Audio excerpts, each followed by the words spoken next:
ದಾವಣಗೆರೆಯ ಎಸ್ಪಿಎಸ್ ನಗರದ survey number 145/3ರಲ್ಲಿ ಹಂಚಿಕೆಯಾಗಿರುವ ಆಶ್ರಯ ಮನೆಗಳನ್ನು ತೆರವುಗೊಳಿಸುವಂತೆ ನ್ಯಾಯಾಲಯ ಆದೇಶ ಮಾಡಿದ್ದು, ಈ ಆದೇಶವನ್ನು ಖಂಡಿಸಿ ನಿವಾಸಿಗಳು ಜಿಲ್ಲಾಧಿಕಾರಿ ಕಚೇರಿ ಮುಂದೆ ಮೌನ ಪ್ರತಿಭಟನೆ ನಡೆಸಿದರು. 2001ರಲ್ಲಿ ಜಿಲ್ಲಾಧಿಕಾರಿಗಳ ಕಚೇರಿ ಹೆಸರಿನಲ್ಲಿ 15,000 ರೂಪಾಯಿ ಡಿಡಿ ಮುಖಾಂತರ ಹಣ ಪಾವತಿ ಮಾಡಿದ್ದು, ಬಳಿಕ ಮನೆಗಳನ್ನು ಹಂಚಿಕೆ ಮಾಡಿದ್ದಾರೆ. ಅಷ್ಟೇ ಅಲ್ಲದೆ ಮತ್ತೆ 25,000 ರೂಪಾಯಿ ಹಣ ನೀಡಿದ್ದೆವು, ಸಾಲ ಸೋಲ ಮಾಡಿ ಬಂಗಾರ ಅಡವಿಟ್ಟು ಆಶ್ರಯ ಮನೆಗಳನ್ನು ಪಡೆದಿದ್ದೆವು.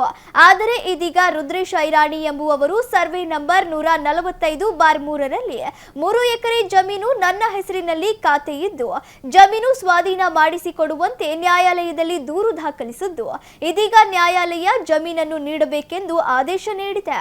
ಆದರೆ ಜಮೀನು ಆಶ್ರಯ ಇಲಾಖೆ ಸ್ವಾಧೀನಪಡಿಸಿಕೊಂಡು ಮೂಲಭೂತ ಸೌಲಭ್ಯ ಕಲ್ಪಿಸಿದ್ದರು.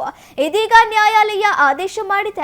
ಇದರಿಂದಾಗಿ ಇಲ್ಲಿ ವಾಸ ಮಾಡುತ್ತಿರುವ 250 ಕುಟುಂಬಗಳಲ್ಲಿ ಆತಂಕ ಎದುರಾಗಿದ್ದು, ಇದರ ಸಂಪೂರ್ಣ ಹೊಣೆಯನ್ನು ಜಿಲ್ಲಾಧಿಕಾರಿಗಳು ಹಾಗೂ ಉಸ್ತುವಾರಿ ಸಚಿವರು ಭರಿಸಿ ಮುಂದಿನ ನ್ಯಾಯಾಲಯದ ಎಲ್ಲ ವೆಚ್ಚಗಳನ್ನು ಭರಿಸಿ ನಮಗೆ ನ್ಯಾಯ ದೊರಕಿಸಿ ಕೊಡಬೇಕು ಎಂದರಲ್ಲದೆ ನಾವು ಯಾವುದೇ ಕಾರಣಕ್ಕೂ ಮನೆ ಬಿಡುವುದಿಲ್ಲ.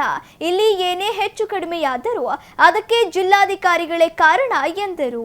ಸರ್, ಮಾನ್ಯ ನ್ಯಾಯಾಲಯ ಏನು ಆದೇಶ ನೀಡಿದೆ ಅಂದರೆ, ಆ ಜಾಗಗಳನ್ನು ಮನೆ ಇರೋದನ್ನು ಮನೆ ಹೊಡೆದು ಮನೆ ಕಟ್ಕೊಳ್ಳಿ, ಆ ಜಾಗ ನೀವು ಮಾಡ್ಕೊಳ್ಳಿ ಅಂತ ಸರ್ಕಾರ ಆದೇಶ ಮಾಡಿದೆ. ಬಟ್ ಇದಕ್ಕೆ ಮಹಾನಗರ ಪಾಲಿಕೆ ನಮಗೆ ಜಾಗ ಕೊಟ್ಟಿದೆ, ಮಾನ್ಯ ಸಚಿವರು ಅದಕ್ಕೆ ಸೈನ್ ಮಾಡಿದ್ದಾರೆ, ಮಾನ್ಯ ಜಿಲ್ಲಾಧಿಕಾರಿಗಳು ಕೂಡ ಅದನ್ನು ಸೈನ್ ಮಾಡಿದ್ದಾರೆ. ಸಬ್ ರಿಜಿಸ್ಟರ್ ಆಫೀಸ್ನಲ್ಲಿ ನಾವು ನಂಬ್ಕೊಂಡು ನಾವು ಇದೇ ನಮ್ಮ ಮನೆ ಅಂತೇಳಿ ನಾವು ಸ್ವಂತದಾಗಿ ಮಾಡ್ಕೊಂಡಿದ್ದೀವಿ. ಅದಾದ ನಂತರ ಅವ್ರು ಕೊಟ್ಟಿರೋ ಮನೆ ಏನಿತ್ತಂದರೆ ಕೇವಲ 1 ವರ್ಷನೂ ಜೀವನ ಮಾಡಬಾರ್ದು, ಆ ಥರ ಸರ್ಕಾರದವರು ಮನೆ ಕೊಟ್ಟಿದ್ದು ನಮಗೆ. ನಾವು ಆ ಜಾಗಕ್ಕೆ ಏನಿದೆ ಆವತ್ತಿನ ವ್ಯಾಲ್ಯೂ ಅದನ್ನು 40,000 ರೂಪಾಯಿ ನಾವು ಕಟ್ಟಿದ್ದೀವಿ.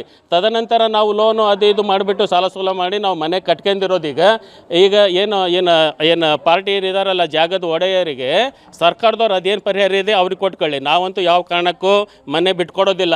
ಮತ್ತು ಇದಕ್ಕೆ ಮಾನ್ಯ ಜಿಲ್ಲಾ ನ್ಯಾಯಾಧೀಶರು ಏನು ಕೊಟ್ಟಿದ್ದಾರೆ ಅಂದರೆ ಡೆಮಾಲಿಷ್ ಮಾಡ್ರಿ ಅಂತ ಕೇಳಿದ್ದಾರೆ. ಬಟ್ ನಾವು ಸರ್ಕಾರದಿಂದ ಮನೆ ತೊಗೊಂಡಿರೋದು, ಸರ್ಕಾರನೇ ಇದಕ್ಕೆ ನ್ಯಾಯಾಧೀಶರು ಮತ್ತು ಅವ್ರ ಕಡೆನೇ ಅವ್ರು ಬೇಕಾದ್ರೆ ಹೊಡ್ಕೊಳ್ಳಿದ್ರೆ ಇದು ಜಿಲ್ಲಾಧಿಕಾರಿ ಆಫೀಸ್ ಇದೆಲ್ಲ ಅದನ್ನು ಹೊಡ್ಕೊಳ್ಳಿ. ಬಟ್ ಅಲ್ಲಿರೋರು ಎಲ್ಲರೂ ಕೂಲಿ ಕಾರ್ಮಿಕರು, ಹಾಗಾಗಿ ಅವ್ರಿಗೆ ಒಕ್ಕಲ್ ಎಬ್ಬಿಸಬಾರ್ದು. ಮತ್ತು ಅಲ್ಲಿ ಏನಾದರೂ ಸಾವು ನೋವು ಏನಾದರೂ ಸಂಭಾವನೆ ಆಯಿತು ಅಂತಂದರೆ ಇದಕ್ಕೆ ನೇರ ಸರ್ಕಾರನೇ ಹೊಣೆ ಆಗುತ್ತೆ. ನಾವು ಯಾವ ಕಾರಣಕ್ಕೂ ಮನೆ ಹೊಡಿಲಿಕ್ಕೆ ಅಂತೂ ಬಿಡೋದಿಲ್ಲ. ಇದನ್ನು ಮಾನ್ಯ ನ್ಯಾಯಾಧೀಶರು ಮತ್ತೊಮ್ಮೆ ಪರಿಶೀಲನೆ ಮಾಡಿ ನಾವಲ್ಲಿ ಮನೆ ಕಟ್ಕೊಂಡಿದ್ದೀವಿ. ಪಾರ್ಟಿ ಏನು ಹಾಕಿದ್ದಾರೆ ಜಾಗದ ಒಡೆಯ, ಅದು ಖಾಲಿ ಜಾಗ ಅಂತೇಳಿ ಹಾಕಿದ್ದಾರೆ. ಬಟ್ ಅದಕ್ಕೆ ಸರ್ಕಾರದವರು ವಕೀಲರಿಗೆ ಅವ್ರಿಗೆ ಕಳಿಸ್ಬಿಟ್ಟು ಅದು ಖಾಲಿ ಜಾಗ ಐತನ ಮನೆ ಇದನ್ನ ಅವ್ರಿಗೆ ಒಕ್ಕಲ್ಲಿ ಎಬ್ಬಿಸ್ಬೇಕಾ ಇಲ್ಲ ಅಂತೇಳಿ ನಾವು ಯಾವುದೇ ಕಾರಣಕ್ಕೆ ನಾವು ಸ್ವಂತದಾಗಿ ಮನೆ ಕಟ್ಕೊಂಡಿರೋದಲ್ಲ, ಸರ್ಕಾರ ಕೊಟ್ಟಿರೋ ಮನೆಯಲ್ಲಿ ನಾವು ಇದ್ದೀವಿ. ಸರ್ಕಾರಕ್ಕೆ ಏನು ಕಟ್ಟಬೇಕು ಆ ಹಣವನ್ನು ನಾವು ಸಂದಾಯ ಮಾಡಿದ್ದೀವಿ. ಮತ್ತು ನಮ್ದು ಏನಿದೆ ಕಂದಾಯ, ನೀರಿನ ಕಂದಾಯ, ನಾವು ಆ ಜಾಗದಲ್ಲಿ ನಾವು ಮನೆ ತಗೊಳಕಾರ 22 ವರ್ಷದಿಂದ ನಾವು ಅಲ್ಲಿ ವಾಸವಾಗಿದ್ದೀವಿ ಸರ್. ಈಗ ಹೌದು ಸರ್. ಇಲ್ಲ ಸರ್, ನಮಗೆ ಗೊತ್ತಿರಲಿಲ್ಲ ಸರ್. ನಾವು ಈವರೆಗಿನ್ನು ಮನೆ ಕಟ್ತಾನೆ ಇದ್ದೀವಿ ಸರ್. ಅಲ್ಲಿ ಈವರೆಗೂ ಮನೆ ಕಟ್ತಾನೆ ಇದ್ದೀವಿ. ಒಂದೊಂದು ಮನೆ ಕೆಲವೊಬ್ರು ಒಂದು ನಿಮಿಷ ಕೆಲವೊಬ್ರು ಹಳ್ಳಿಯಲ್ಲಿ ಹೊಲ ಮಾರಿಬಿಟ್ಟು ಮಕ್ಕಳಿಗೆ ಎಜುಕೇಷನ್ ಆಗಲಿ ಅಂತೇಳಿ ಸಿಟಿಯಲ್ಲಿ ಹೊಲ ಮಾರಿಬಿಟ್ಟು ಮನೆ ಕಟ್ಸ್ಕೊಂಡಿರೋದು ಈ ಉದಾಹರಣೆ ಇದೆ ಸರ್. ಕೆಲವೊಬ್ರು ಅದೇ ಮನೆಯಲ್ಲಿ ಇದ್ದಾರೆ. ಹಾಗಾಗಿ ನಮಗೆ ಯಾವುದೇ ಕಾರಣಕ್ಕೂ ಈ ಮನೆಗಳಿದ್ದ ನಮಗೆ ಸ್ಥಳಾಂತರಗೊಳಿಸಬಾರ್ದು. ಏನು ಜಾಗದ ಪಾರ್ಟಿಗೆ ಸರ್ಕಾರ ಏನು ಕೊಡೋದಿದೆ ಅವ್ರಿಗೆ ಕೊಟ್ಬಿಟ್ಟು ಅವರಿಗೂ ನ್ಯಾಯ ಒದಗಿಸಲಿ, ನಮಗೂ ನ್ಯಾಯ ಒದಗಿಸಲಿ ಅಂತೇಳಿ ನಾವು ಸಾರ್ವಜನಿಕರ ಪರವಾಗಿ ನಾವು ಹೇಳ್ತಾ ಇದ್ದೀವಿ ಸರ್. ನಮಗೆ ಯಾವುದೇ ಕಾರಣಕ್ಕೂ ಮನೆ ಡೆಮಾಲಿಷ್ ಮಾಡಲಿಕ್ಕೆ ಬಿಡೋದಿಲ್ಲ. 2001ರಲ್ಲಿ ಮನೆ ಡಿ 15,000 ರೂಪಾಯಿ ಡಿ ಕಟ್ಟಿ ಮನೆಗಳು ಅಲಾಟ್ಮೆಂಟ್ ಕೊಟ್ಟರು. ಯಾರಿಂದ? ಜಿಲ್ಲಾಧಿಕಾರಿ ಆಶ್ರಯ ಇಲಾಖೆಯಿಂದ ನಮಗೆ ಮನೆ ಮಂಜೂರಾತಿ ಮಾಡಿಕೊಟ್ರು. ಜಿಲ್ಲಾ ಉಸ್ತುವಾರಿ SS ಮಲ್ಲಣ್ಣರಿದ್ದರು, SM ಕೃಷ್ಣ ಮುಖ್ಯಮಂತ್ರಿ. 2001ರಲ್ಲಿ ಈ ಮನೆ ಜಮೀನು ಮಾಲೀಕ ಕೇಸ್ ಹಾಕ್ಯಾನ. ಇವ್ರು ನಮ್ಮ ಬಗ್ಗೆ ಗಮನಕ್ಕೆ ಮಾಹಿತಿ ತಂದಿಲ್ಲ, ನಮ್ಮ ಗಮನಕ್ಕೆ ಒಟ್ಟ ಮಾಹಿತಿ ತಂದಿಲ್ಲ ಇವರು. ಈಗ 1 ವರ್ಷದಿಂದ ಇದು ಕೋರ್ಟ್ ಆದೇಶ ಅವನ ಪ್ರಕಾರ ಕೇವಲ ಅವ್ರ ಕಡೆಗೆ ಜಮೀನು ಆಯ್ತು, ಅರಣ್ಯ ಉದ್ದೇಶ ಕಡೆಗೆ. ಆವಾಗೈತಲ್ಲ ಯುವ ಸರಿ ನಮಗೆ ಅದ್ರ ಬಗ್ಗೆ ಮಾಹಿತಿ ಗೊತ್ತಾಗ 1 ವರ್ಷದಿಂದ ಮಾಹಿತಿ ಗೊತ್ತಾಯಿತು. ಆದ ನಂತರ ವರ್ಷ ಆದಮೇಲೆ ನಾವೇನು ಮಾಡಿದ್ವಿ, ಬಿಡು ಸಾವುಕಾರದಾರ ಶಾಮನೂರು ಶಿವಶಂಕರ ಪರದ ಅಂತ ಹೇಳ್ಬಿಟ್ಟು ನಾವು ಪಾಪ ಎಲ್ಲರೂ ಸುಮ್ಮನಾದ್ರು ನಮ್ಮ ಜನ. ಹಂಗಾಗಿ 1,00,000 ಸುಮ್ಮನೆ. ನಾಳೆ ಇದು ಮೊನ್ನೆ ಹೋದ ವರ್ಷದಲ್ಲಿ ಅರಣ್ಯ ಉದ್ದೇಶ ಕಡೆಯಿಂದ ಹೊಲ ಜಮೀನು ಅವನ ಕಡೆಗೆ ಆಯಿತು, ಆದೇಶ ಆಯ್ತು, ಕೋರ್ಟ್ ಆದೇಶ ಆಯ್ತು.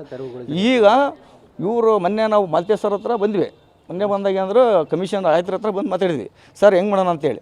ಇಲ್ಲರಿ ನೀವು ಕೇಸ್ ಹಾಕ್ಬೇಕು, ಈಗ ಕೇಸ್ ಹಾಕಿದ್ರೆ ನಾವು ಗೆಲ್ಲೋಕ್ಕೆ ಸಾಧ್ಯ, ನೀವು ಸಪೋರ್ಟ್ ಮಾಡೋ ಕೈಲಿ ಆಗಲ್ಲ. ಈಗ ಬಡವರು ಸರ್, ಇವರೆಲ್ಲ 100 ರೂಪಾಯಿ ಕೂಲಿ ಮಾಡ್ಕೊಂಡು ಜೀವನ ಮಾಡೋರು ಕಷ್ಟ ಸರ್. ಇವ್ರು ಏನಂತ ಸರ್ ಲಾಯರ್ ಇಟ್ಟು ನೀವು ಕೇಸ್ ಹಾಕ್ರಿ ಅಂತಂದರೆ ಇದು ಯಾ ನ್ಯಾಯ ಸರ್? ಇದಕ್ಕೆ ಅವ್ರು ಮಾಡಿದ ಸರ್ಕಾರ ಯಾವುದೂ ಗಮನಕ್ಕೆ ತಂದಿಲ್ಲ ಸರ್. ಇವರು ನಮ್ಮನ್ನ ಪಾರ್ಟಿಯಾಗಿ ಮಾಡಿಲ್ಲ ಸರ್. ಇವರು ಡಿ ಸಿ ಮೇಲೆ ಜಿಲ್ಲಾಧಿಕಾರಿ ಮೇಲೆ ಪಾರ್ಟಿಯಾಗಿ ಮಾಡ್ಯಾರ ಸರ್. ಯಾರು ಅನಿರ್ದೇಶ ಇವರು ಸಾರ್ವಜನಿಕರಿಗೆ ಯಾರಿಗೆ ಪಾರ್ಟಿ ಮಾಡ್ಕೊಂಡಿಲ್ಲ ಸರ್. ಏಕದಮ್ 2001ರಲ್ಲಿ ಕೇಸ್ ಹಾಕಿ ಸರ್, ನಮ್ಗೆ ಮಾಹಿತಿ ಒಟ್ಟ ಗೊತ್ತಿಲ್ಲ ಸರ್. ಈಗ ಐತಲ್ಲ ಏಕದಮ್ ಮನೆ ತೆರವುಗೊಳಿಸಕ್ಕಂತೇಳಿ 1.5 ಕೋಟಿ ರೂಪಾಯಿ ಕಟ್ಟಿ ತೆರವುಗೊಳಿಸ್ಬೇಕಂತ ಅದೇ ಇದಕ್ಕೆ ಕೊಟ್ಟಾನ ಸರ್. ಈಗ ಒಟ್ಟು 250 ಮನೆ ಇದೆ ಸರ್ ಟೋಟಲ್. SP S ನಗರ 2ನೇ ಸರ್, ದಾವಣಗೆರೆ ಎಸ್ ಇಸ್ಮಾಯಿಲ್ ಅಂತ ಹೇಳ್ಬಿಟ್ಟು ನಾವು 20 ವರ್ಷ ಜೀವನ ಮಾಡಿರೋ ಸಲ್ಯ. ಮಳೆ ನೀರಿಲ್ಲ ಏನಿಲ್ಲ ಅಂಥದ್ರಲ್ಲಿ ಜೀವನ ಮಾಡಿ ನಮ್ಗೆ 15 ಸಾವಿರ ಕೊಟ್ಟು ಅಲರ್ಟ್ ಮಾಡಿ ಎಲ್ಲ ಬಡವರು ಸರ್ ದುಃಖ ತಿನ್ನೋರು ಹೆಣ್ಮಕ್ಳು ಜನ. ಈಗ ಸರ್ ಈಗ ನಮ್ಮ ಕಡೆಯಿಂದ ಕೋರ್ಟಿಗೆ ನ್ಯಾಯ ಪರಿಸ್ಥಿತಿ ನಮಗೆ ಪರಿಸ್ಥಿತಿ ಇಲ್ಲ ಸರ್. ಇದಕ್ಕೆ ನೇರ ಹೊಣೆ ಸರ್ ಜಿಲ್ಲಾಧಿಕಾರಿನೇ ಪರಿಹಾರ ಮಾಡಬೇಕು ಸರ್, ಜಿಲ್ಲಾ ಮಂತ್ರಿಗಳು ಮಾಡ್ಬೇಕು ಸರ್, ಸರ್ಕಾರ ನೇರ ಹೊಣೆ ಸರ್. ಅದಕ್ಕೆ ನಾವು ಇದಕ್ಕೆ ಯಾರು ಹೊಣೆ ಇಲ್ಲ ಸರ್. ಅವರು ಮಾಡಿದ ತೆಪ್ಪಿ ಸರ್, ಗೌರ್ಮೆಂಟ್ ಸರ್ಕಾರ ಮಾಡಿದ ತೆಪ್ಪಿಗೆ ಸಾರ್ವಜನಿಕ ಮೇಲೆ ನಮ್ಮ ಮೇಲೆ ಹಾಕ್ಯಾರ ಸರ್. ನಾವು ಹೆಂಗೆ ಕೋರ್ಟ್ಗೆ ಹಾಕಕ್ಕೆ ಸರ್? ನಾವು ಅಡ್ಡಾಡ್ಬೇಕಾ? ಜನಗಳು ಯಾವ ಥರ ಬದುಕು ಕೇಳಿ ಸರ್? ಈ ಥರ ಹಿಂಸೆ ಕೊಟ್ರೆ ರಾತ್ರಿ ಎಲ್ಲ ಪಾಪ ಕೂಲಿ ಮಾಡಿ ಹೆಣ್ಮಕ್ಳು ಹೇಳ್ತಾರೆ ಸರ್, ಬಡ ಕೂಲಿ ದಿನ ಈಗ ಬರ್ರಿ ಅಡ್ಜೆಟ್ ಮಾಡಿರಿ ಅಷ್ಟರೀಗ. ಇದಕ್ಕೆ ಸರ್ಕಾರ ನೇರ ಹೊಣೆ ಸರ್, ಅರ್ಹ ಪರಿಹಾರ ಮಾಡಿ. ಇಲ್ಲ ಮಾಡಿಲ್ಲ, ಜಿಲ್ಲಾಧಿಕಾರಿ ಪರಿಹಾರ ಮಾಡಬೇಕು, ಜಿಲ್ಲಾ ಉಸ್ತುವಾರಿ ಮಂತ್ರಿ ಬಗೆಹರಿಸಬೇಕು, ಆಯುಕ್ತರು ಸರಿಪಡಿಸಬೇಕು. ನಮಗೆ ಐತಲ್ಲ ನೀವು ಕೋರ್ಟಿಗೆ ಹಾಕಿ ನಮಗೆ ಹೇಳ್ತಾರೆ ಸರ್. ನಾವ್ಯಾಕೆ ಹೋಗ್ಬೇಕು ಕೋರ್ಟಿಗೆ? ನಾವೇನು ತಪ್ಪಿದೆ ಸರ್? ಅವರು ಸರ್ಕಾರ ತಪ್ಪಿದ್ದಕ್ಕೆ ನಾವ್ಯಾಕೆ ಹೋಗ್ಬೇಕು ಕೋರ್ಟಿಗೆ? ಇದು ನ್ಯಾಯ ನಮಗೆ ಬೇಕಾ ಸರ್? ನ್ಯಾಯ ಅವರು ಬಗೆಹರಿಸಿಲ್ಲ ಅಂದ್ರೆ ಪರಿಹಾರ ಕೊಟ್ಕೊಂಡು ಸರ್, ಸರ್ಕಾರ ಕೊಟ್ಕೊಂಡ್ಲಿ, ಗೌರ್ಮೆಂಟ್ ಕೊಟ್ಕೊಂಡ್ಲಿ, ಇವ್ರು ಜಿಲ್ಲಾಧಿಕಾರಿ ಕೊಟ್ಕೊಂಡ್ಲಿ, ಅದು ನಮಗೆ ಸಂಬಂಧ ಇಲ್ಲ. ಅರಣ್ಯ ನಿರ್ದೇಶಕರು ಕೋರ್ಟಿಗೆ ಹಾಕಿರ್ ಸರ್, ಒಕ್ಕಲತ್ತು ಹಾಕಿರ್ ಸರ್, ಇನ್ಸ್ಟಿಟ್ಯೂಟ್ ಹಾಕಿರ್ ಕೋರ್ಟಿಗೆ ಸರ್. ಕೋರ್ಟ್ ಹಾಕಿದ ಮೇಲೆ ಜಡ್ದು ಏನು ಹೇಳ್ಕಿ ಸರ್ ಗೊತ್ತಾ? ನಮ್ಮ ಹತ್ರ ಯಾಕೆ ಬಂದಿರಪ್ಪ ನೀವು ಹೋಗಿ ಜಿಲ್ಲಾಧಿಕಾರಿ ಕೇಳಿ ಸರ್, ಜಿಲ್ಲಾಧಿಕಾರಿ ಅಂತೇಳಿ ವಾಪಸ್ ಕಳಿಸ್ಯಾರ ಸರ್. ಈಗ ಇವ್ರ ಹತ್ರ ಬಾಧ್ಯ ಸರ್ ಆಯ್ತರು, ನೀವು ಐತಲ್ಲ 20-24 ಮನೆ ಬ್ಯಾಚ್ ಮಾಡಿ ನೀವು ಕೋರ್ಟ್ ಯುದ್ಧ ಮಾಡಿ ಕೋರ್ಟಿಗೆ ಹಾಕ್ರಿ ಅಂತ ಹೇಳಿ ಪಾಪ ದುಡ್ಕೊಂತೀರ. ಲಾಯರ್ ಇಟ್ಟಂಗೆ ಜೀವನ ಮಾಡಕ್ಕೆ ಸರ್, ಲಾಯರ್ ಹಾಕಿಡ್ಬೇಕು ಸರ್. ನಾವೇ ತಪ್ಪು ಮಾಡಿ ಏನು ತಪ್ಪು ಲಾಯರ್ ಇಡ್ಬೇಕು ನಾವು? ಇದಕ್ಕೆ ಹೊಣೆ ನೋಡಿ ಸರ್. ಇದು ಸರ್ ಮನೆ ಕಂದಾಯ, ಮನೆ ಬಿಲ್ಡಿಂಗ್ ಲೈಸೆನ್ಸ್, ರೋಡ್ ನೀರಿನ ಕಂದಾಯ ಸರ್, ಮನೆ ಕಂದಾಯ ಸರ್, ಅಲಾಟ್ಮೆಂಟ್ ಕಾಪಿ ಕೊಡ್ರಿ ಸರ್. ಒಬ್ಬೊಬ್ಬ ಮನೆಗೆ ಸರ್ ಫಸ್ಟಿಗೆ 15 ಸಾವಿರ ಕಟ್ಟಿರಿ ಸರ್, ಡಿ ಕೊಟ್ಟರು, ಅದು ಡಿ ಕಡಿಮೆ ಮನೆ ಕೊಟ್ಟರು ಸರ್. ಮತ್ತು ಆಮೇಲೆ 25 ಸಾವಿರ ಕಟ್ಟಾರೆ ಸರ್, 40 ಸಾವಿರ ರೂಪಾಯಿ ಕ್ಲೋಸ್ ಆದ ಸರ್. ಅವಾಗ ನಮ್ಗೆ 2001ರಾಗ 2002ರಾಗ ಅಲರ್ಟ್ ಆಗ್ಯದ ಸರ್ ಮನೆಗೂ. ಇವತ್ತು 25 ವರ್ಷದಿಂದ ಜೀವನ ಮಾಡ್ಕೊಂತ ಬಂದಾರೆ ಸರ್. ಇವತ್ತು ಇವ್ರು ಏನಾರ ಮಾಹಿತಿ ಕೊಡ್ತಾರೆ, ಕೇಸ್ ಹಾಕಿ ಅಂತ ಹೇಳ್ತಾರೆ ಸರ್. ಇವರು ಜಿಲ್ಲಾಧಿಕಾರಿಗಳು ಮಾನ್ಯ ಮಧ್ಯಸ್ಥರು ಕೋರ್ಟ್ ಅಂತ ಹೇಳಿ ನಾಳೆ.